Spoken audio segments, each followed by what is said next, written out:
ایک آدمی چوری کرتا تھا، چوری کرتے کرتے پکڑا گیا حضرت عمر بن الخطاب رضی اللہ تعالیٰ عنہ خلیفہ ثانی۔ السلام علیکم دوستو، امید کرتا ہوں آپ سب خیریت سے ہوں گے۔ اللہ تعالیٰ آپ کو اپنی حفظ و امان میں رکھے۔ دوستو، جب ایک چور نے چوری کی اور حضرت عمر فاروق رضی اللہ تعالیٰ عنہ کی عدالت میں اس کو پیش کیا گیا تو پھر کیا ہوا، آپ سنیں حضرت مولانا منظور مینگل کی زبانی۔ ایک آدمی چوری کرتا تھا، چوری کرتے کرتے پکڑا گیا حضرت عمر بن الخطاب رضی اللہ تعالیٰ عنہ خلیفہ ثانی کی عدالت میں فیصلہ آ گیا۔ حضرت عمر نے فرمایا ہاتھ کاٹ دو۔ بوڑھی اماں آ گئی، اماں رونے لگی کہ پیارے عمر، میں بوڑھی اماں نہیں ہوں، پیارے عمر مجھے تو دیکھ لے، میں بوڑھی خاتون نہیں ہوں۔ جی میری ماں، جی بالکل آپ ہیں۔ کہا عمر، ایک ہی سہارا ہے میرا، یہی ایک ہی بیٹا ہے، اور ہمیں جو نوالہ ملتا ہے اسی کے ہاتھوں کی کمائی سے ملتا ہے، آپ اس کا ہاتھ کاٹیں گے تو عمر میں کہاں سے کھاؤں گی؟ اور عمر اس بات کو سمجھ لے، میرے بیٹے نے پہلی مرتبہ ان سے غلطی ہو گئی، وہ پکڑا گیا، پہلی مرتبہ غلطی ہو گئی۔ حضرت عمر نے فرمایا آپ کے لیے تو سب کچھ وظیفہ مقرر ہوگا بیت المال سے، وہ اللہ کے ذمہ ہے، ہمارے ذمہ ہے، جو کچھ بن پائے گا میری ماں، لیکن آپ یہ نہ کہہ دے کہ بیٹا پہلی مرتبہ اس نے چوری کی وہ پکڑا گیا۔ نہیں اماں جی، اس بات کو سمجھ لے، ایک مرتبہ دو مرتبہ گناہ کرنے سے اللہ کسی کو پکڑتا نہیں ہے، وہ بہت حلیم اور کریم ذات ہے، وہ چھپاتا۔ اماں جی، یہ پہلی مرتبہ تیرے بیٹے نے چوری نہیں کی، یہ پرانا کھلاڑی ہے، یہ ایک مرتبہ نہیں۔ میں عمر بھی یہاں بکریاں نہیں چراتا، میرا بھی واسطہ انسان سے ہے، میں بھی محمد کا شاگرد رہا ہوں صلی اللہ علیہ وسلم۔ ہم نے بھی شریعت کی مزاج کو سمجھا ہے، ہم نے بھی محمد رسول اللہ کی مزاج کو سمجھا ہے۔ اماں جی، اس طریقہ پر نہیں ہوتا، اس طرح نہیں ہے کہ پہلی مرتبہ آپ کے بیٹے سے چوری ہو گئی، یہ پرانا کھلاڑی ہے، یہ عادی ہے، اب مسئلہ آ گیا، اب عمر معاف نہیں کر سکتا، میں معاف نہیں کر سکتا۔ عمر کیسے معاف کرے گا؟ پیارے محمد بھی معاف نہیں کر سکتا۔ آپ لوگ ان جملوں میں غور کر لیں، عمر نہیں، پیارے محمد صلی اللہ علیہ وسلم وہ بھی معاف نہیں کر سکتا۔ اس قانون کو لاگو کرنے والا کائنات میں سب سے زیادہ محمد رسول اللہ صلی اللہ علیہ وسلم۔ ایک خاتون نے چوری کر لی، وہ خاتون میرے مینگل خاندان کی نہیں تھی، وہ زہری بھی نہیں تھی، اور وہ مگسی اور چانڈی اور رند بھی نہیں تھی، وہ خاتون صحابیہ تھی۔ غلطی ہو گئی، آپ نے فرمایا کہ ہاتھ کاٹو۔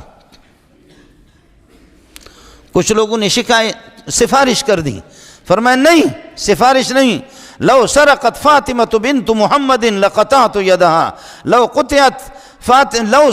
سرقت فاطمة بنت محمد لقطعت يدها، لو سرقت فاطمة بنت محمد لقطعت يدها۔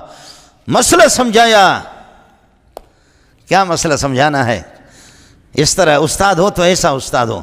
فرمایا اللہ کے بندو، اللہ کے حکم کو سمجھو، اگر میری بیٹی فاطمہ تیرا نام جب آ جاتا ہے تو دل و دماغ معطر ہو جاتے ہیں، صرف مسئلہ سمجھانے کے لیے۔ فرمایا اللہ کی قسم، میری بیٹی فاطمہ اگر چوری کر لیتی اس کو بھی میں معاف نہ کرتا۔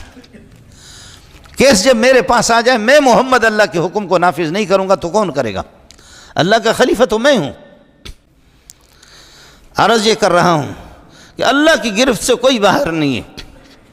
ان اقوام کا ذکر کر دیا، نوح علیہ السلام کی قوم کا، ہود علیہ السلام کی قوم کا، صالح علیہ السلام کی قوم کا، حضرت ابراہیم علیہ السلام کے ساتھ جو ظلم و زیادتی ہوئی، اور حضرت لوط علیہ السلام کے ساتھ جو صدوم والوں نے جو کیا۔ تفسیروں میں ہم نے یہ پڑھا ہے، نبی بیٹھا ہوا ہے اور وہ آ کر کے نبی کے سامنے اپنی ٹانگ کو ایسے اٹھا کر کے ڈر، یہ بھی کرتے تھے، ہوا چھوڑتے تھے، یہاں تک بھی کرتے۔ اندازہ کرو کہ اس نبی کی پریشانی کا کیا کہنا، اندازہ کرو کہ اس نبی کی بے کسی کا کیا کہنا، نبیوں میں صبر کہاں تک ہوتا ہے، سبحان اللہ۔ آخر میرا رب بھی کسی حد تک برداشت کرے گا نا۔ اللہ نے بھی ایک حد رکھی ہے، تو مشو مغرور بر حلم خدا، اللہ کی حلم اور بردباری پر مغرور نہ ہو جاؤ. دیر و گیرد سخت گیرد مرترا، سنستدرجهم من حيث لا يعلمون واملی لهم ان کیدی متین. میں ان کو ڈھیل دیتا ہوں، ظالموں کو، اور جو مجھے جھٹلانے والے ان کو ڈھیل دیتا ہوں، لیکن جب میں گرفت کر لیتا ہوں تو پھر بہت سخت. ایسے اٹھایا، ایسے جیسے کپڑے کو، ٹوپی کو آپ آسانی سے اٹھائیں، ایسے جبریل علیہ السلام نے آ کر کے صدوم جو بستی تھی حضرت لوط علیہ السلام کی قوم، آسمان پہ دیکھ کر کے الٹا کر کے دے مارا اس کو.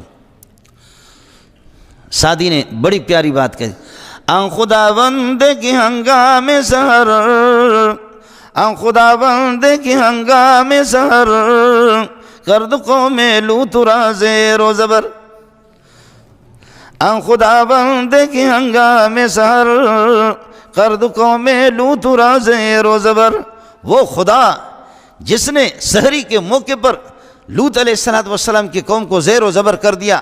زبر اوپر ہوتا ہے اس کو نیچے کر دیا، زیر نیچے ہوتا ہے اس کو اوپر کر دیا، زمین کے اوپر والے حصے کو پلٹا کر کے نیچے کر دیا، نچلے والے حصے کو اوپر کر دیا، وہ سارے کے سارے زمین بوس ہو گئے.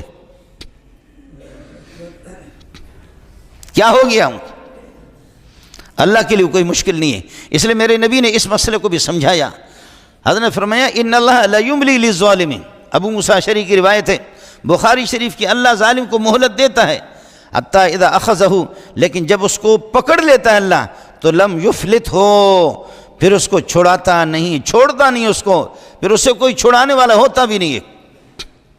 جب اس کو پکڑ لیتا ہے تو پھر کوئی چھڑانے والا ہوتا نہیں.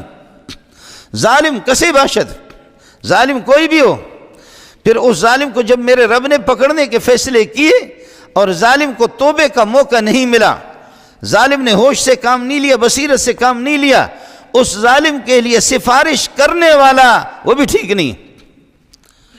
وہ سفارش کرنے والے کو بھی ظالم کہا جائے گا کہ اب نہیں، اب نہیں. علماء یہاں تک لکھتے ہیں کہ اگر کوئی ظلم کر کے کسی کی چوری کر لیتا ہے، چوری کر لیتا توبہ کر لے، زنا کر لیا، بدکاری کر دی، توبہ کر لے، جب تک کہ قاضی کی عدالت میں فیصلہ نہیں گیا ہے. اسلامی حکومتیں ہوتی تھی 800-900 سال تک، جب تک قاضی کی عدالت میں فیصلہ نہیں گیا وہ توبہ کرے. اس نے کسی خاتون کی عزت لوٹی، اپنا منہ کالا کر دیا، توبہ کرے اور سچی توبہ نکالے جب تک کہ قاضی کے پاس مسئلہ نہیں گیا. چوری کی، کسی کا حق دبا دیا، اس کو چوری چھپکے سے دے دے، توبہ کریں. لیکن قاضی کے پاس جب مسئلہ چلا گیا، ثابت ہو گیا، تو اب قاضی کو اجازت نہیں ہے کہ اس کو معاف کرے.